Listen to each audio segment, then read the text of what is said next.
अस्सलाम वालेकुम दोस्तों, उम्मीद है कि सब लोग ठीक होंगे। अब हम आज अपना नेक्स्ट टॉपिक स्टडी करते हैं जो है tumour progression and metastasis. So previously हमने स्टडी किया कि ट्यूमर फार्म कैसे होता है, ठीक है, उसकी रिक्वायरमेंट्स क्या हैं, ठीक है, कैसे वो प्रोटॉन को जीन्स में कन्वर्जन करता है, उनको जीन्स में ट्यूमर सप्रेसर जीन्स कैसे डैमेज करते हैं, ठीक है। सो आज हम स्टडी करेंगे कि tumour progression and metastasis. So first of all हमारा है ट्यूमर प्रोग्रेशन। ट्यूमर प्रोग्रेशन होता क्या है, पहले आपको ये पता होना चाहिए। Just wait. Tumour progression, tumour tumour progression, first of all ये है क्या। ट्यूमर प्रोग्रेशन का मतलब ये है जो नॉर्मल सेल, ठीक है, जो कन्वर्ट होता है ट्यूमर सेल में, ठीक है, नॉर्मल सेल से जो ट्यूमर सेल में कन्वर्जन है, ठीक है, इसको हम क्या बोलते हैं, ट्यूमर प्रोग्रेशन।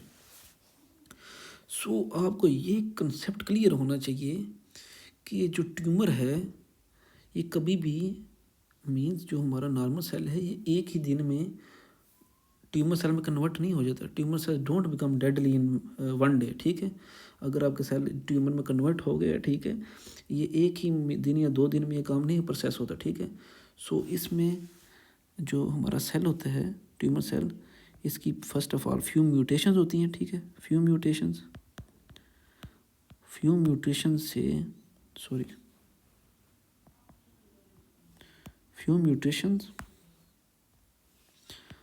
ट्यूमर सेल में पहले फ्यू म्यूटेशंस होती हैं, ठीक है। फिर then they have lot of mutations, ठीक है। जब लॉट ऑफ म्यूटेशंस हो जाएंगी, ठीक है, वो हमने प्रीवियसली भी आपको बताया कि वो क्या क्या चेंजेस हर के सेल के अंदर लेकर आएगा। मीन्स वो अपना टीलोमेरेज प्रोडक्शन कर रहा है, एंजियोजेनेसिस कर रहा है, ठीक है, वो BCL2 का एक्सप्रेशन ज़्यादा करवा रहा है, ठीक है। ये जो सारे प्रोसेस हैं ये एक दिन में नहीं हो जाते, ठीक है ना। इन चीज़ों के लिए जो टाइम रिक्वायर होता है, ठीक है। सो जब म्यूटेशन आती जाएंगी स्लोली क्या होगा, ये एबिलिटी इसमें आ जाएगी किसकी, they got ability to invade and spread,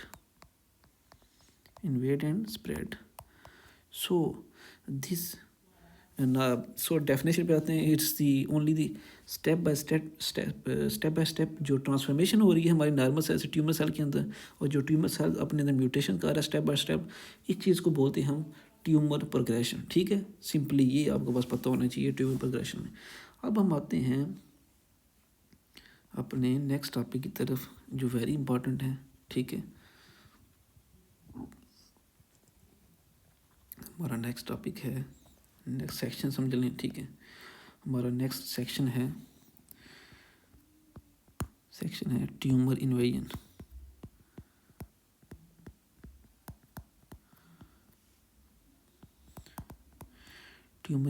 first of all बच्चों को ये पता होना चाहिए कि ट्यूमर इन्वेजन होता क्या है, ठीक है, नॉर्मली, ठीक है। तस्वीर से समझाता हूँ आपको, फिर आपके लिए हो जाएगा इजी, ठीक है। ये समझ लें कि हमारे नॉर्मल सेल्स हैं, ठीक है। हमारे नॉर्मल सेल इस तरह मौजूद होते हैं, ठीक है। ये हमारे नॉर्मल सेल हैं, ठीक है। ये आपस में जुड़े होते हैं, ठीक है, ईक एडहेरेंस के थ्रू, ठीक है। अब जो ट्यूमर सेल है, फ़र्ज़ करें ये है ट्यूमर सेल, शहज़ादा बैठा हुआ है इसके अंदर छुप के, ठीक है। ये है ट्यूमर सेल, ये थोड़ा ज़्यादा बड़ा हो गया, वेट करें, आप समझ लें, पेंसिल के थ्रू ड्रा कर देता हूँ। ये जो सेल है ये है हमारा ट्यूमर सेल्स। इसने जो नॉर्मल टिश्यू है ये हमारा, ठीक है, इससे भागना है इसने, ये नॉर्मल है, ठीक है, और ये जो है अब नॉर्मल, ठीक है। अब ये जो अब नॉर्मल सेल नॉर्मल ग्रुप से बाहर भागना चाहता है, इस प्रोसेस को हम बोलते हैं ट्यूमर इन्वेजन, ठीक है।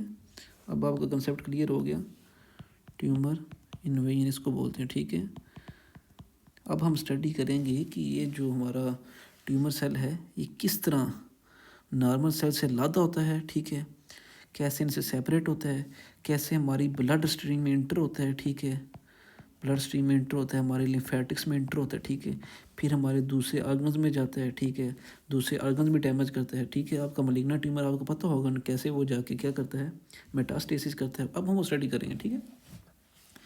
सो ट्यूमर सेल्स को आप इस तरह समझें कि ये एक किस्म के कैदी हैं, ठीक है। और इनकी कोशिश क्या है इन कैदियों की कि जेल से बाहर निकलें। सो इनका जो जेल से बाहर निकलने का प्रोसेस है, ये जो ट्यूमर इन्वेजन है, ये 5 स्टेप में होगी, 5 स्टेप्स। और ये 5 के 5 स्टेप अभी हम करते हैं स्टडी, ठीक है। 5 स्टेप्स 1 बाय 1 वी स्टडी, ठीक है, वेरी इजी। अच्छा, पहला स्टेप क्या है हमारा, colour I will use blue colour, ठीक है। Step one is loss of adhesion. ये तो मैं आपको पहले भी बता चुका हूँ। लॉस ऑफ अडहीजन होता क्या है कि जो हमारे नॉर्मल एपिथेलियल सेल्स होते हैं, ठीक है, ये हमारे एपिथेलियल सेल्स हैं नॉर्मली, ठीक है, ये एपिथेलियल सेल्स हैं, समझेंगे 4 एपिथेलियल सेल्स हैं, ठीक है। ये आपस में एक दूसरे के साथ जुड़े होते हैं, ठीक है। किसके थ्रू जुड़े होते हैं, इनमें होता है ये इनको बोलते हैं ई कैडहेरेंस। ये क्या करते हैं, ग्लूड मीन्स ये जोड़ के रखते हैं नॉर्मली सेल्स को। सो ट्यूमर सेल क्या करेगा, फ़र्ज़ करें ये हमारा ट्यूमर सेल है, ये है ट्यूमर सेल, ठीक है। ये क्या करेगा, जो ई कैडहेरेंस है, ये कलर थोड़ा सेपरेट हो जाए फिर इजी हो जाएगा। ये क्या करेगा, ई कैडहेरेंस होगा, इनको टर्न ऑफ कर देगा। मीन्स ये जो ई कैडहेरेंस इनको ख़त्म कर देगा, ठीक है। अब क्या होगा कि ये जो है हमारा ट्यूमर सेल ये डिटैच हो जाएगा, इसकी हो जाएगी मुराद पूरी, डिटैच, ठीक है। ये हमारा स्टेप 1 है डिटैच के लिए। सिंपल स्टेप 1 में क्या करते हैं, जो ई कैडहेरेंस है उनको टर्न ऑफ कर देते हैं। अब हम आते हैं अपने स्टेप 2 की तरफ। So it's like that, good, page ऊपर ले जाता हूँ, ठीक है।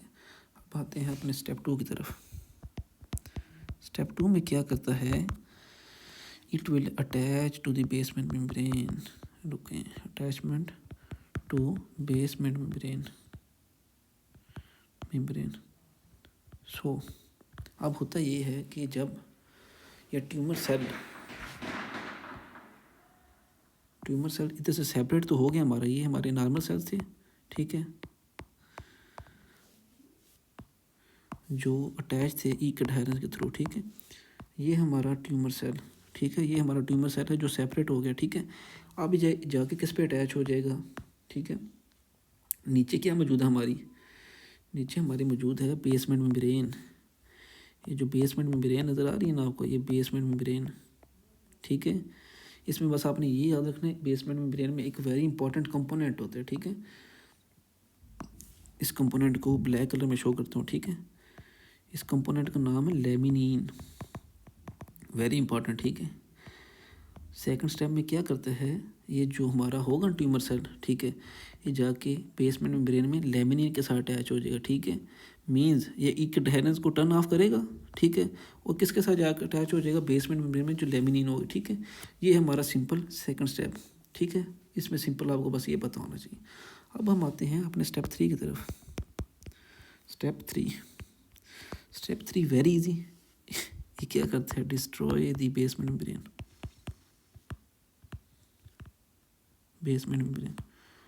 Destroy the basement membrane. अब ये करता क्या है कि हमारी जो बेसमेंट मेम्ब्रेन होती है, इसमें कौन सा कोलेजन होता है, ये तो आपको पता ही होगा। हमारी जो बेसमेंट मेम्ब्रेन उसमें टाइप 4 कोलेजन होता है, टाइप 4 कोलेजन, ठीक है। तो ये क्या करता है, हमारा ट्यूमर ये रिलीज़ करता है कोलाजिनेज, मीन्स ऐसा एंजाइम जो हमारे कोलेजन को ब्रेक करे, ठीक है। और जब कोलेजन ब्रेक करे, रिलीज़ होगा, ये मेम्ब्रेन ख़त्म करेगा और दे ब्रेक थ्रू। ये आपको तस्वीर के थ्रू समझाऊंगा, ज़रा इजी हो जाएगा।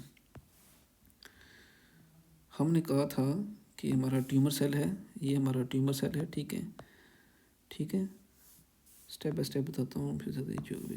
ये था हमारी नॉर्मल सेल्स, ठीक है, नॉर्मल सेल्स एपिथेलियल, उनसे ये सेपरेट हो गया, ठीक है। किसके थ्रू, ई कटहेरेंस। फर्स्ट क्या किया इसने, ई कटहेरेंस को इसने बंद किया, ई कटहेरेंस हो गए हमारे बंद, ठीक है। फिर इसने क्या किया था, जो थी हमारी बेसमेंट मेम्ब्रेन, ये बेसमेंट मेम्ब्रेन हमारी, ठीक है, इसमें कुछ कंपोनेंट थे जिनका नाम था लेमिनिन, ठीक है, लेमिनिन। ये जाके उनके साथ अटैच हो गया था, ठीक है, उनके साथ जाके क्या हो गया था, अटैच। अब थर्ड इसने क्या किया, किसने रिलीज़ किया, कोलाजिनेज, कोलाजिनेज ने रिलीज़ कर दिया। ये हमारा फर्स्ट, ये हमारा सेकंड, ये हमारा थर्ड।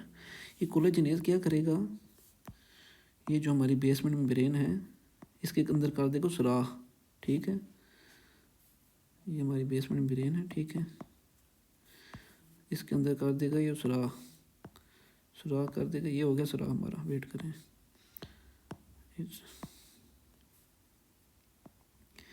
ये इसके अंदर हो गया सुराख, कोलाजिनेज, ठीक है।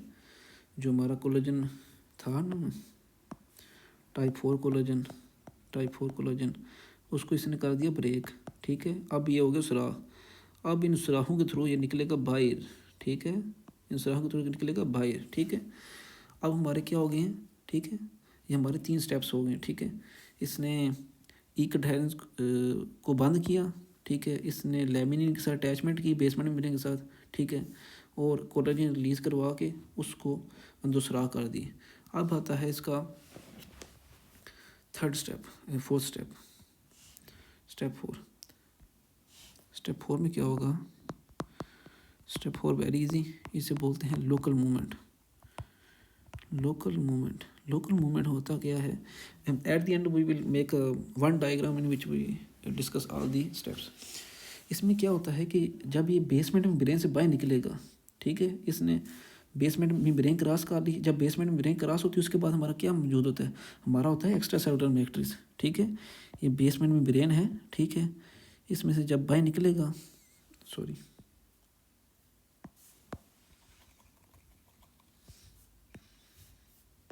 ये जो बेसमेंट मेम्ब्रेन है, ठीक है, इसमें से जब बाहर निकलेगा, बाहर क्या मौजूद है, extra cellular matrix, extra cellular matrix.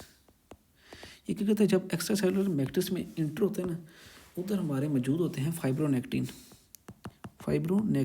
जिस तरह ऊपर लेमिनिन मौजूद थे ना, इधर फाइब्रोनेक्टिन मौजूद होंगे, सॉरी, फाइब्रोनेक्टिन, ये इनके साथ जाके हो जाएगा अटैच, ठीक है। और जब फाइब्रोनेक्टिन के साथ अटैच हो जाएगा, ठीक है, फिर जिधर जिधर फाइब्रोनेक्टिन जाएगा ये भी उधर मूव करना शुरू कर दिया, ठीक है, मूव स्लोली एंड स्प्रेड्स, ठीक है, स्प्रेड्स लोकली, ठीक है, एक्स्ट्रासेलुलर मैट्रिक्स में। अब स्टेप 5 क्या है हमारा, स्टेप 5 सिंपल है, ये क्या करेगा, इंटर ब्लड और लिम्फेटिक्स, ये वेरी इंपॉर्टेंट है, ठीक है, ये आपको पता होना चाहिए। ये मेलिग्नेंट जो हमारा ट्यूमर होता है उसकी जब लेटेस्ट स्टेजेस हम बोलते हैं कि उसको स्टेज 4 कैंसर है, ठीक है, वो स्टेज 4 कैंसर में सिंपली यही होता है कि वो जो कैंसर है हमारी ब्लड स्ट्रीम और लिम्फेटिक्स में इंटर हो जाता है, ठीक है। और जब कोई कैंसर हमारी ब्लड स्ट्रीम या वेजल में इंटर हो जाता है, सो उसको रास्ता मिल जाता है, ये किस्म की जीटी रोड है, ठीक है, जीटी रोड है। ये जीटी रोड किधर जाती है, सारे के सारे शहरों में जाती है, ये कराची भी जाती है, लाहौर भी जाती है, ये पाकिस्तान के किसी भी शहर में जाना, सारे के सारे शहरों में जाती है। सेम इसी तरह ये हमारी बॉडी की जीटी रोड है, ठीक है, ये किडनी में भी जाती है, लंग में भी जाती है, लीवर में भी जाती है, जिधर इधर जाएगी ना ट्यूमर उधर उधर स्प्रेड करेगा, ठीक है।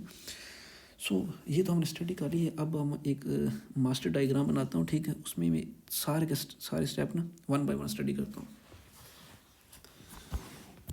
ठीक है, वेट करें। ये था हमारा ये थे 4 दोस्त, ठीक है, ये थे 4 दोस्त, ठीक है। इनमें से जो एक दोस्त था ना, ये वाला दोस्त, ठीक है, ये बैड पर्सन बन गया, ठीक है, ये बैड पर्सन, ठीक है। अब ये बैड हो गया तो इसकी कोशिश थी मैं इनसे अलग हो जाऊँ, ठीक है। ये जो बैड पर्सन है अपने अच्छे दोस्तों से अलग हो गया, ठीक है। अच्छे दोस्तों से अलग कैसा हो, इसने ई कटहेरेंस जो ताल्लुकात मीन ये ताल्लुकात समझ लें, ये तमाम के तमाम ताल्लुकात इसने ख़त्म कर दिए, ठीक है। और जब ये सेपरेट हुआ, ठीक है, इसे पता चला कि यार मैं इधर सर्वाइव तो नहीं कर सकूँगा, ठीक है, ये बंदे तो मुझे आगे पीछे वाले ताने दे रहे हैं। इसने फिर एक नया दोस्त बनाया, ठीक है। नया दोस्त कौन था इसका? नया दोस्त था इसका, वेट करें, नया दोस्त इसने बनाया, ये जो हमारी बेसमेंट में ब्रेन है, इसके ये बेसमेंट में ब्रेन, ठीक है, इसके अंदर मौजूद होता है लेमिनिन। लेमिनिन इसने दोस्त बना लिया लेमिनिन को, ठीक है, ठीक है। और जब इसने लेमिनिन को दोस्त बनाया इस ट्यूमर सेल ने, ठीक है, फिर इसने क्या किया, कोलाजिनेज रिलीज़ किया।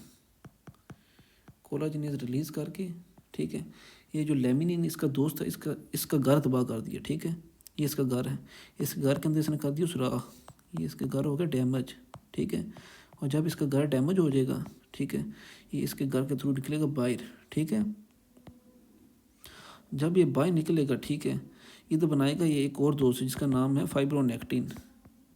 और ये जो दोस्त है, ये दोस्त बड़ा घूमने फिरने वाला, ठीक है, ये मौजूद है एक्स्ट्रा सेलुलर मैट्रिक्स के अंदर, ठीक है। और ये बड़ा घूमने फिरने वाला बंदा है, ठीक है। ये क्या करेगा, ये खुद भी घूमेगा, ठीक है, और साथ इस जो हमारा ट्यूमर सेल है इसको भी मूव कराएगा, ठीक है।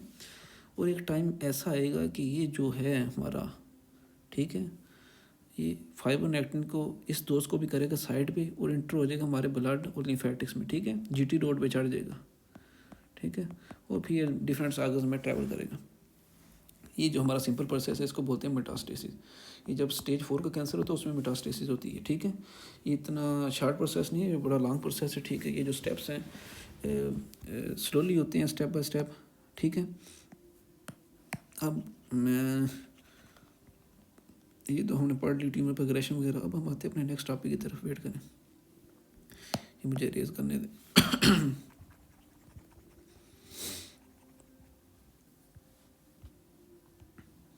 वेट, जस्ट वेट, बस खत्म हो गया।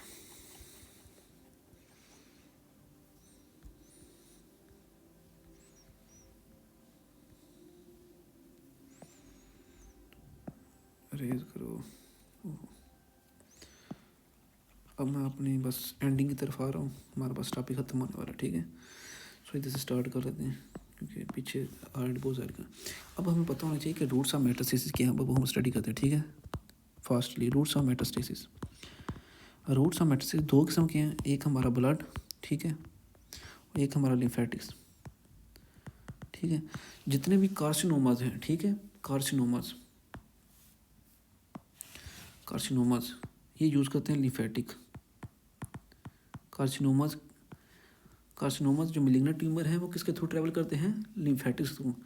ये बात याद रखना, जो बिनाइन ट्यूमर है ना वो मेटास्टाइज नहीं करता, ठीक है ना, वो कहीं मूव नहीं करते, एक जगह रहते हैं। सो ये आपका कंसेप्ट क्लियर हो कि जो मेटास्टेसिस है जब भी होगी ये हमारा मिलिग्नेंट ट्यूमर होगा, ठीक है। सो हमारे जो मिलिग्नेंट ट्यूमर उसकी दो टाइप्स होती है, कार्सिनोमाज और सार्कोमास, ठीक है। जो लिम्फेटिक्स के थ्रू ट्रैवल करेंगे हमेशा कार्सिनोमाज होंगे, ठीक है। सो ट्रैवल्स तो लिम्फेटिक्स के थ्रू करेंगे, लेकिन का जो फर्स्ट स्टॉप होगा ना रीजनल लिम्फ नोड्स में होगा, ठीक है। रीजनल लिम्फ नोड्स मीन्स हमारी बॉडी में जगह जगह लिम्फ नोड्स के गुच्छे बने हुए, लेकिन इनके चेक पॉइंट बने हुए, ठीक है। जैसे चेक पोस्टें नहीं होती, इसमें चेक पोस्टें होती हैं, ठीक है। जिस तरह हमारे जो ऊपर लिम्ब है, ठीक है, इसके चेक पॉइंट हमारे ये बगल में बने हैं जिनको हम एक्सिलरी लिम्फ नोड्स बोलते हैं, ठीक है। अगर ट्यूमर हमारे ऊपर लिम्ब में होगा वो सबसे पहले किधर जाएगा, हमारे एक्सिलरी लिम्फ नोड्स में जाएगा, ठीक है। फिर वो पूरी बॉडी में ट्रैवल करेगा। उसको बस कहने का मकसद ये है कि जो लिम्फेटिक्स के थ्रू ट्रैवल तो करेगा, लेकिन फर्स्ट ऑफ ऑल वो रीजनल लिम्फ नोड्स में जाएगा, फिर वो बाकी बॉडी में ट्रैवल करेगा। अब सेकंड हमारा सार्कोमाज, जो हमारे सार्कोमाज हैं, ठीक है, वो तमाम के तमाम ब्लड के थ्रू ट्रैवल करेंगे, ठीक है। लेकिन इधर सम एक्सेप्शन है, ठीक है। कुछ कैंसर ऐसे हैं, कुछ कार्सिनोमाज हैं, ठीक है, 4, उनके नाम आपको मस्ट याद होने चाहिए जो ब्लड के थ्रू ट्रैवल करते हैं, क्योंकि एग्जामिनर ऐसी चीज़ें ढूंढते हैं जो एक्सेप्शन हो, ठीक है। ये आपको मैं इजीली पढ़ा देता हूँ। First renal cell carcinoma, renal cell carcinoma. Second हमारा हेपेटोसेलुलर कार्सिनोमा। थर्ड हमारा फोलिकुलर थायराइड कार्सिनोमा। और फोर्थ है कोरियोकार्सिनोमा। आप इस तरह ड्राइंग बनाता हूँ फिर आपके लिए ईजी हो जाएगा। ये हमारा बंदा, ठीक है, ठीक है, किडनीज, उसके बाद लीवर, ठीक है, थायराइड और कोरिया। ये जो 4 पॉइंट्स हैं, इनके जो ट्यूमर हैं, फर्स्ट ऑफ ऑल हमारा जो रीनल सेल कार्सिनोमा है, किडनी वाला, ठीक है, किडनी वाला, लीवर वाला, ठीक है, थायराइड वाला, कोरिया कार्सिनोमा, ये जो सारे के सारे हैं ना, ये कार्सिनोमा एक्सेप्शंस है। ये किसके थ्रू ट्रेवल करते हैं? रीनल सेल में कार्सिनोमा ये क्या यूज़ करता है? ये रीनल वेन के थ्रू जाता है, रीनल वेन के थ्रू, ठीक है। ये किसके थ्रू जाता है? ये क्या नाम है इसका, हेपेटिक वेन के थ्रू जाता है, ठीक है, हेपेटिक वेन के थ्रू। ये किसके थ्रू जाता है? ठीक है, ये थायराइड वेन में जो सप्लाई है थायराइड की, उसके थ्रू जाएगा। ये हमेशा आपने याद रखना है, जो ये ट्रैवल करेगा ना, ये वेन्स के थ्रू ट्रैवल करता है, ठीक है। सो ये क्या हमने पढ़ लिया अभी, स्प्रेड इनका पढ़ लिया, ठीक है। लेकिन सम ट्यूमर ऐसे होते हैं, ठीक है, वो क्या करते हैं, वो इन लिम्फेटिक ब्लड में नहीं जाते, ठीक है। ये कैविटीज़ नहीं होती जो बॉडी में, कैविटीज़ हमारी मौजूद हैं, लॉट ऑफ कैविटीज़, ठीक है, स्पेसेस मौजूद हैं, वो कैविटीज़ में चले जाते हैं। जो बॉडी कैविटीज़ हैं उनमें जाके ना रुक जाते हैं, ठीक है, उनमें फ्लोट करते हैं। जैसे वो जो ओवरियन कार्सिनोमा नहीं होता हमारा, वो हमारी बॉडी में जो मेंटल केकिंग करता है, ठीक है, और जो हमारी स्पेस है उसमें चला जाता है, ठीक है। अब हम आते हैं अपने क्लिनिकल फीचर्स की तरफ। रूट्स एंड मेटास्टेसिस हमने पढ़ लिए, 2 ही रूट्स हैं, लिम्फेटिक्स और लिम्फेटिक्स वो कार्सिनोमा जाएंगे मोस्टली, और दूसरे के थ्रू जाएंगे sarcomas. So clinical features study करते हैं अभी। क्लिनिकल फीचर्स फास्टली हम स्टडी करते हैं, वेरी इंपॉर्टेंट। क्लिनिकल फीचर्स किसके स्टडी? बिनाइन और मलिग्नेंट, बिनाइन और मलिग्नेंट, ठीक है। बिनाइन हमेशा आपने याद रखना है, ये स्लो ग्रोइंग होते हैं, slow growing, very slow growing होता है, ठीक है। ये वेल सर्कमसाइज होते हैं, ठीक है।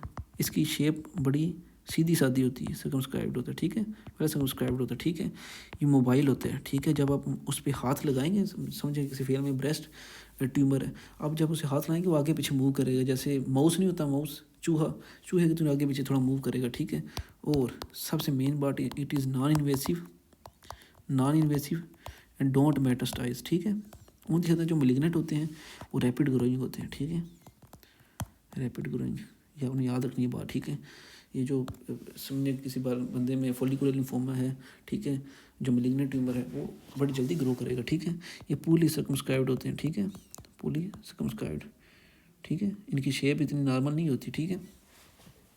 उसके बाद ये इन्वेसिव होते हैं, ठीक है। ये मेटास्टाइज करते हैं, ठीक है। और मेन बात ये फिक्स्ड टू सराउंडिंग टिश्यूज़, ये हमने पढ़ा था अभी, आपको पढ़ाया कि जैसे ये एक्स्ट्रा सेलुलर मैट्रिक्स में इंटर हो जाएगा फाइब्रोनेक्टिन के थ्रू, ठीक है। So you can never say benign और malignant with certainty without biopsy.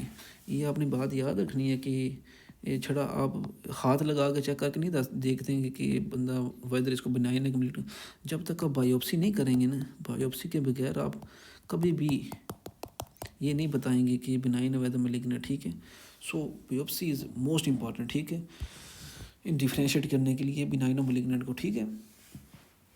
अब आते हैं हम हिस्टोलॉजी की तरफ, वेरी इंपॉर्टेंट।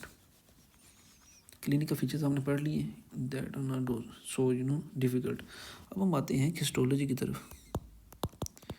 हिस्टोलॉजी मीन्स अगर माइक्रोस्कोप के अंदर आप देखें ट्यूमर को, बिनाइन और मैलिग्नेंट को, कैसे नज़र आएंगे, माइक्रोस्कोप के नीचे हम चेक करने लगे, ठीक है।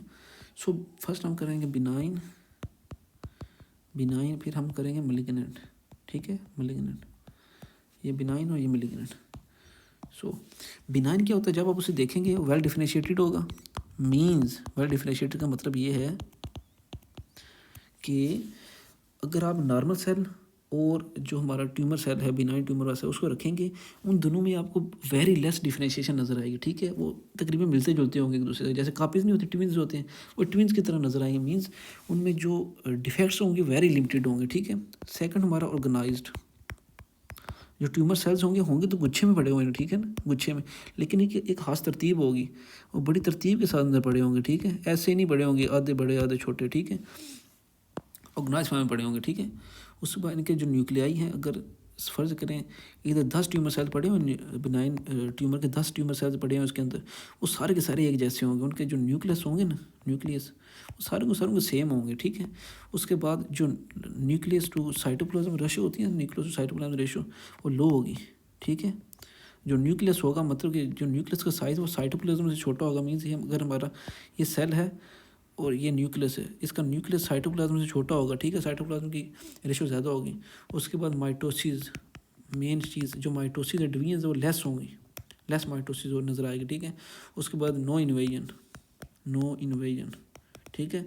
इन्वेजन आपने वो इन्वेजन क्या है आपको बताया है प्रीवियसली कि जो सेल सेपरेशन नहीं होता, जैसे हमारे आम सेल एक दूसरे का जुड़ के बैठे होते इकट हैंड्स के थ्रू, तो ये जो इन्वेजन मीन्स वो जो नॉर्मल टिश्यू से सेपरेट नहीं होगा, उधर ही मौजूद होगा, ठीक है। जैसे ये टिश्यूज़ हैं, ये बेचारा उनके साथ ही मौजूद होगा, जो हमारा ट्यूमर सेल है ये इधर ही नज़र आएगा हमें, ठीक है। ये थोड़ा बहुत सेपरेट नज़र आएगा, थोड़ा लादा खड़ा, लेकिन होगा उधर ही, ठीक है, उनके साथ मौजूद होगा, इन्वेट नहीं करेगा, मेन कहने की बात ये है, ठीक है। अब हम आते हैं अपने नेक्स्ट मलिग्नेंट की तरफ। ये क्या चीज़ है मलिग्नेंट? अब देखेंगे पूरी डिफरेंशिएटेड होगा, पूरी डिफरेंशिएटेड। इसका मतलब ये है कि अगर आप दो सेल्स रखें, एक मलिग्नेंट ट्यूमर का सेल है और एक हमारा नॉर्मल सेल है, इन दोनों में आपको बहुत ज़मीन आसमान का डिफरेंस नज़र आएगा। एक बंदा नमाजी और एक बंदा चोर, इन दोनों को इकट्ठा कर दो, सेम हिसाब इसका होगा मलिग्नेंट ट्यूमर का, इन दोनों में ज़मीन आसमान का स्ट्रक्चर होगा। उसके बाद होगा डिसऑर्गेनाइज स्ट्रक्चर। नॉर्मली साइड अगर गोल होते हैं, ठीक है, इसका शेप इस तरह होगी, मतलब डिसऑर्गेनाइज होगी, नॉर्मल साइज से डिफरेंट होगी, ठीक है। उसके बाद न्यूक्लियर प्लियोमार्फिज्म। इसका मतलब ये है कि नॉर्मली क्या होता है, ये जो सेल है ना हमारे, ठीक है, अगर 4 सेल पड़े हुए, चारों सेल के न्यूक्लियस एक जैसे होंगे, लेकिन ट्यूमर में ऐसे नहीं होगा। जो ट्यूमर सेल होगा, अगर 4 ट्यूमर सेल्स हैं, एक का न्यूक्लियस बड़ा होगा, एक का छोटा होगा, एक का बहुत बड़ा होगा, एक छोटा होगा, ठीक है। ये आपको चीज़ें नज़र आएंगी इसमें मैलिग्नेंट सेल में, ठीक है। उसके बाद जो हाइपरक्रोमैटिक न्यूक्लियाई होगा, ठीक है, इसमें हाइपरक्रोमैटिक न्यूक्लियाई मीन्स उसकी अगर जो कलर है मोर डार्क होगा एज़ कम्पेयर टू नॉर्मल जो होता है न्यूक्लियस, ठीक है, नॉर्मल सेल का, ठीक है। उसके बाद है हमारा जो high nucleus to cytoplasm ratio increase होगी, मींस इन सेल में जो न्यूक्लियस का साइज़ है वो साइटोप्लाज्म के मुकाबले में बड़ा होगा, ठीक है। सो क्योंकि डिवीजन ही बहुत ज़्यादा कर रहे हैं, इसके डिवीजन बहुत ज़्यादा, इस वजह से इसका जो साइज़ है बहुत ज़्यादा इंक्रीज़ होगा, ठीक है। उसके बाद जो अब नॉर्मल माइटोसिस नज़र आएगी, जो माइटोसिस में कम होंगी, इसमें माइटोसिस बहुत ज़्यादा होंगे, डिवीजन बहुत ज़्यादा नज़र आएंगी, ठीक है। उसके बाद जो बेसमेंट में ब्रेन है हमारी, बेसमेंट में ब्रेन उसकी ये नज़र आएगी, ठीक है। ये इन्वेट नहीं करते, बेसमेंट में लोगों को पता है वो कोलेजनेज एंजाइम के थ्रू तोड़ेगा, उसमें से बाहर निकलेगा, ये हमें इन्वेजन नज़र आएगी, ठीक है। लेकिन जो मेटास्टेसिस है ना, मेटास्टेसिस वो that's the hall mark of the malignancy, ठीक है, ये आपको पता होना चाहिए। सो ये हमने स्टडी कर लिया। अब हम बस इख्तिताम को पहुँचने वाले अपनी वीडियो के। ये कंसेप्ट तो आई थिंक आपके क्लियर हो गए होंगे, ठीक है। सो अब हम आता हूँ मैं अपनी इम्यूनोकेमिस्ट्री की तरफ। सम टाइम ये होता है कि हम हिस्टोलॉजी तो करते हैं, लेकिन जो हिस्टोलॉजी है ना, मीन्स आप माइक्रोस्कोप में तो सेल को देख लेते हैं, लेकिन क्या होता है कि सिर्फ हिस्टोलॉजी के बेस पे आपको कुछ चीज़ों का नहीं पता चलता, ठीक है, कि हमारी बॉडी में बहुत ज़्यादा सेल्स हैं, ठीक है, सेल आपके सामने रख देंगे, ठीक है, और कैंसर की टाइप से बेशुमार है, ठीक है। सो उसके ऊपर डिफ्रेंशिएशन करना कोई इतना ईजी काम नहीं है। सो एक और हम यूज़ करते हैं, उसको बोलते हैं इम्यूनोहिस्टोकेमिस्ट्री। इसमें क्या करते हैं कि जो स्पेशल मार्कर्स यूज़ करते हैं, स्पेशल मार्कर्स ये क्या करते हैं, स्पेशल मार्कर्स ये क्या करते हैं, जो पैथोलॉजिस्ट होते हैं, स्पेशल मार्कर्स एक एग्जांपल आप इस तरह ले लें, साइटोकेराटिन, वैसे नाम बता रहा हूँ, याद करने की ज़रूरत नहीं, PSA, ठीक है, S100, ये मार्कर हैं। ये क्या करते हैं, ये स्पेशल मार्कर है, ये हर जो मार्कर है ना वो खास ट्यूमर के लिए, ठीक है। ये क्या करते हैं, जो पैथोलॉजिस्ट होते हैं, जब इनको ट्यूमर दिया जाता है, ठीक है, ये उन पर स्पेशल मार्कर्स लगाते हैं, ठीक है, कन्फर्म करने के लिए कि वेदर ट्यूमर वही है या डिफरेंट ट्यूमर है, ठीक है। ये स्पेशल मार्कर्स हम यूज़ करते हैं। So that's not so important. अब हम आते हैं अपने नेक्स्ट पार्ट की तरफ। जो नेक्स्ट हम टेस्ट यूज़ करते हैं उसको बोलते हैं serum tumour markers, that are important. ये आपको याद करने पड़ेंगे, ठीक है। सीरम ट्यूमर मार्कर्स होता क्या है actually, these are the proteins that tumours release into the blood. यार हमारी बॉडी में जितने भी ट्यूमर्स मौजूद हैं, ठीक है, हर ट्यूमर, मोस्टली जो ट्यूमर होते हैं वो प्रोटीन्स भी रिलीज़ करते हैं, ठीक है, डिफरेंट प्रोटीन्स, मतलब जो डिफेक्टिव प्रोटीन्स रिलीज़ करते हैं हमारी बॉडी में। सो जब हम ऐसे पेशेंट्स के ब्लड टेस्ट करते हैं, ठीक है, उनमें हमें ये प्रोटीन्स नज़र आती हैं, डिफेक्टिव प्रोटीन। ये उसका ब्लड है, ब्लड वेसल है, ठीक है, उसमें ये ब्लड है, उनमें हमें डिफेक्टिव प्रोटीन नज़र आएंगे, ठीक है, जिन्हें हम सीरम ट्यूमर मार्कर्स बोलेंगे, ठीक है। वो हर ट्यूमर की सेपरेट होती है, हर ट्यूमर डिफरेंट रिलीज़ करता है, ठीक है, वो हर ट्यूमर के लिए स्पेसिफिक होती है, ठीक है। सो इधर हमें बताया गया है कि जो PSA है, ठीक है, वो स्पेशली जो प्रोस्टेट ट्यूमर है ना वो रिलीज़ करता है सीरम। सो इसे हम यूज़ करते हैं जब कोई पेशेंट हम स्क्रीनिंग करते हैं, या उनमें अगर हम ट्रीटमेंट कर रहे हैं, ट्रीटमेंट की चेकअप के लिए, और अगर ट्यूमर दोबारा ना जो उसकी रिकरेंस के लिए चेक करने के लिए हम ये टेस्ट यूज़ करते हैं। लेकिन ये बात आपको याद पता नहीं होनी चाहिए, हाई मार्कर मीन्स अगर मार्कर इंक्रीज़ हैं, इसका यह मतलब नहीं कि बंदे में कैंसर है, इस बंदे में फिर भी हमें बायोप्सी करनी चाहिए। जो मेन चीज़ है वो बायोप्सी है, आपको बस ये पता होना चाहिए, बायोप्सी के बगैर बाकी हर चीज़ ज़ीरो है, ठीक है। अब हम आते हैं अपने नेक्स्ट पार्ट की तरफ, ठीक है। परेशान हो, मैं लास्ट पे समरी में हर चीज़ कंक्लूड कर दूँगा, ठीक है। इतनी बड़ी बात नहीं, जिससे आपको ये कंसेप्ट क्लियर कर रहा हूँ। ग्रेडिंग, ग्रेडिंग का मतलब आपको क्या पता होना चाहिए।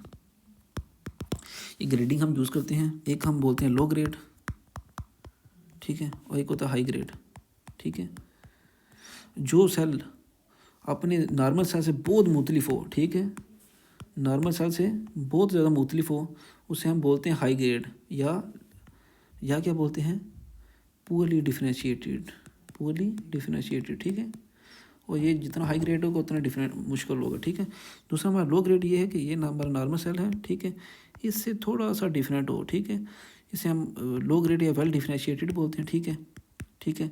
और लो ग्रेड में ये होगा कि जो नॉर्मल के सर करीब होगा, सो इसका ट्रीटमेंट प्रोग्नोसिस ईजी होगी, ईजी, इसकी डिफ़िकल्ट होगी, ठीक है। सो अब हम आते हैं स्टेजिंग की तरफ, जस्ट वीडियो कंक्लूड करें, ठीक है। अब हम आते हैं स्टेजिंग की तरफ। स्टेजिंग क्या है, स्टेजिंग में आपको 3 कंपोनेंट पता होंगे, TNM। इसमें हम ट्यूमर का साइज़ चेक करते हैं, ट्यूमर साइज़, ठीक है। N से हमें पता चलता है लिम्फ नोड स्प्रेड, और जो N से है M फॉर मेटास्टेसिस।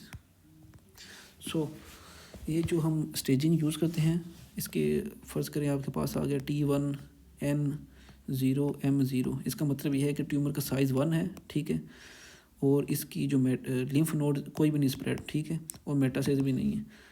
अगर पेशेंट आ गया T1 N2 M0, इसमें ट्यूमर का साइज़ बताया गया है, इसके नोड्स में भी ट्रांसफ़र हो गया, लेकिन इसमें मेटास्टेसिस नहीं है। जब NM1 होगा तो इसका मतलब है कि स्टेज 4 का कैंसर है, ठीक है। ये पैथोलॉजिस्ट जो होते हैं उनके लिए इंपॉर्टेंट है, हमारे लिए इतना इंपॉर्टेंट नहीं है, ठीक है। ये चीज़ें उनको मेन नहीं पता, बस आपको ये पता होना चाहिए T for tumour size, N for lymph node, और M फॉर मेटास्टेसिस, ठीक है। वो स्टेजिंग करते कब, जब वो ट्यूमर का हमें बाहर निकालते हैं, फिर ही करते हैं। अब हम जाते हैं कंक्लूजन की तरफ। जो हमने आज स्टडी किया उसको हम इन समरी बताते हैं, ताकि आपके जहन में हर चीज़ रिवाइज हो जाए, ठीक है।